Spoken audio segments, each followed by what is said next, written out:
l'agriculteur, le levier et là où le numérique va apporter énormément de choses, à court terme, ce sont dans le développement d'outils d'aide à la décision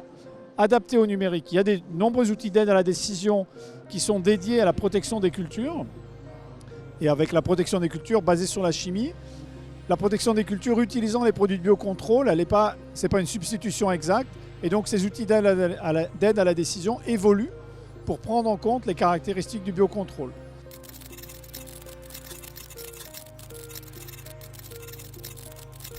Le deuxième élément là où ils interviennent, c'est que pour pouvoir être plus efficace, la protection des cultures doit pouvoir bénéficier d'une mesure de l'état des végétations.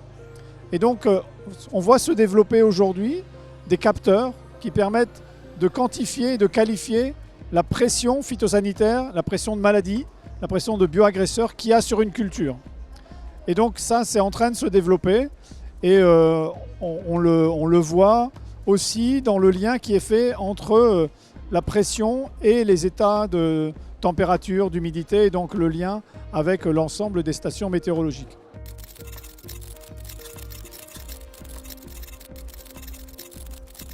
Et puis le dernier élément qui est plus loin pour l'agriculteur, mais qui est extrêmement important pour le développement des outils de biocontrôle,